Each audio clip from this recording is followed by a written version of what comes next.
Hello and welcome to another episode of Be Fearless podcast. And today I have with me the founder of B-Sides Ahmedabad, Nikhil. Hi Nikhil, so happy to have you on the show. Hi, thank you for inviting me. So just introduce yourself. My name is Nikhil, it's called as Nix. I founded B-Sides Ahmedabad. I'm also a full-time bug bounty hunter.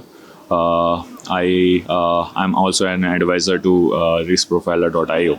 Fantastic. I've heard that you've done many really exciting talks. Some super exciting when I read about trying to bypass corporate banking sites. Is that right? Yeah. So I did a talk here. That was my first talk as well. So it was a AppSec Village talk, and it was about hacking corporate banking for the fun and profit. That was like a bug bounty target that I been onboarded on, and it was using some kind of third-party software that is vulnerable to multiple critical vulnerabilities like SQL injections, and that particular software was used by 70% of banks across the world. Wow. So I thought that this is much impactful to have as a talk. So I submitted the CFP to them, and luckily it got accepted. Awesome. So how was the response like? Were there any corporate banking people in the crowd? Yeah, there was a lot of corporate banking people in Nice. the talk, because I had a co-speaker, and he was kind of in black hat, and he was telling everybody that come over to talk, and we have this corporate banking hacking talk in the DAFCON. A lot of banking people turns up, and they were asking me the questions that what is the major vulnerabilities you have found on this, and what is the software name, so which I didn't mention because obviously the privacy. So I just asked them that what is your bank name, so I can verify that if you are vulnerable or not. Nice. That's really fun. So you also gave another talk at Red Team Village, right?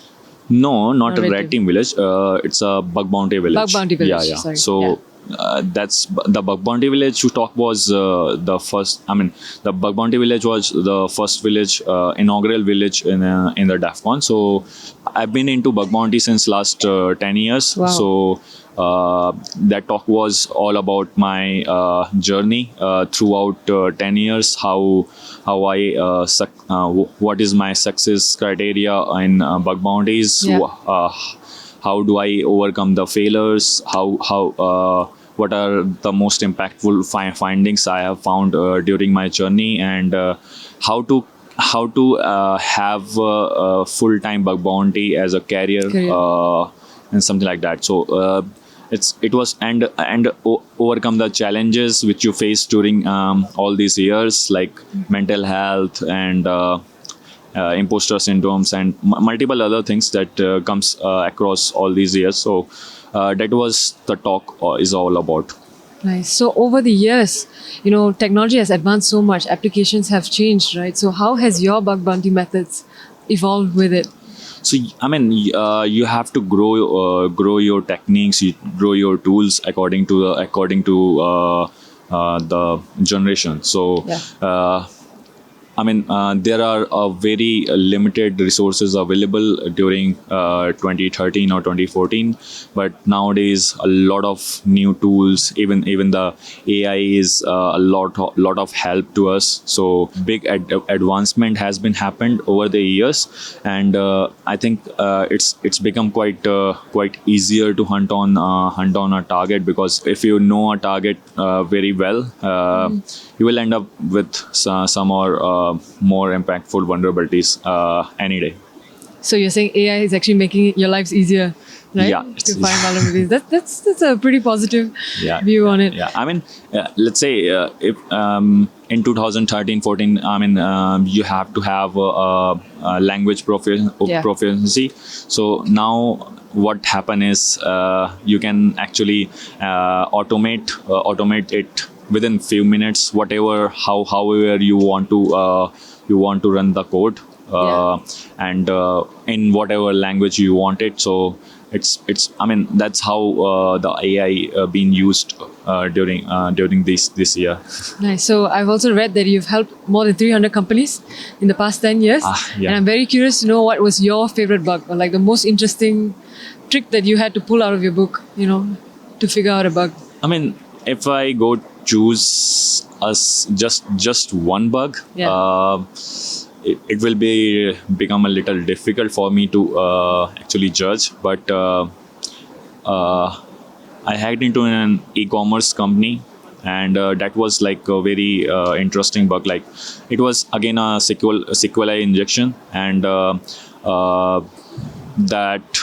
that bug was. Do I need to explain the bug, or you're just Feel free. okay? So it was a car selling website. So they were using a third-party application. It was an e-invoicing system, and the e-invoicing system has a demo-only version. So I tried to find any demo version available over the internet, but I couldn't find it. So what I did, I just scanned their subdomains to find any demo version are available or not. So I found multiple demo versions are available and without any authentication. So I just go there, extracted all the requests and fuzzing all the parameters for SQLi injection, and then I changed the domain to the in-scope domain of the company that I've been hacking into, and just running the SQLi commands to dump their database. That sounds pretty fantastic.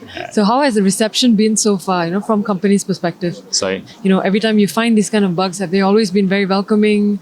Have they tried to shoot you down in any way? No. So, if you talk about the bug bounty, so I don't go directly to the company, but through a platform. So all the legal issues and all these things being managed by the platform, not ourselves. Yeah. So I have to report to the platform first, and the platform will forward that vulnerability to the client. So client won't decide how much they have to pay. The platform decide how much will be the market value of it, and they'll pay to us, and the report will be sent to the client, and they will fix it subsequently. Yeah. So you've been saving all of us, securing all of us right behind the platform. That's really nice to hear. So a very different side that you started a new conference, right? A conference is like so out there, so social, as opposed to, sitting behind the screen and helping people. So what made you start? So in 2018, I was in talks with the Stoke Freddick. He's one of the bug bounty influencer.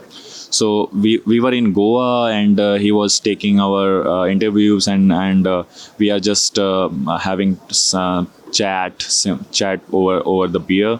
So he was mentioning that whatever we have learned from the community, so we have to give back something to community as well. So he was just asking that what you are doing, or what you will be doing for the community.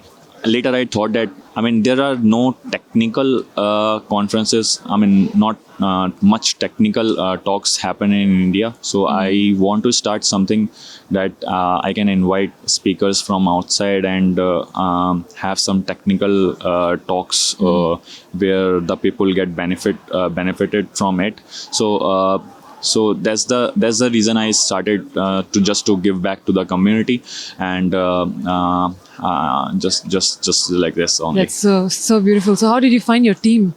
Like, you found a core team to help you out, or was it a one-man show?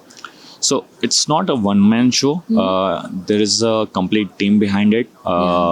So it's like as we move to the one to another year, or the subsequent year, so I get to find multiple peoples that will help me out as a volunteer, or as a member of the team, or as a long-term member of the team. But we have a core team that is like three persons only, and I guess out of three, I like two are here here on available on the ground, and one is working remotely. Nice. So that's how we are working. We started this conference in 2019, and it was like 1 year, 1 day of conference. But this year we moved to 2 days of conference, and we also added another organizer to the team. So the load will be distributed among them. Congratulations. That's quite a Thank feat. you. Thank you. So for people who are starting out with this, bug bounty, they just graduated, they want to get in. Do you have any advice for them? How can they begin? I'll advise them to check out my talk at Bug Bounty Village, because they have all the details, and it will be available on the YouTube soon, on the DEF CON YouTube channel soon. And but if someone is starting, just focus on learning rather than the earning, because if you have more techniques and more knowledge about finding a bug, or just starting or just hacking into the companies, and being more curious, that will help you more to stay persistent into the bug bounties and keep on earning the things, because you are also been updating your knowledge subsequently as well. Yeah. Thank you so much. Thank you so much for your time and your knowledge. Thank you so much so for happy to inviting have me. you on the show, and hope to see you again. Thank you so on much another for episode. inviting me. Yeah, Thank you. Thank you. Bye-bye.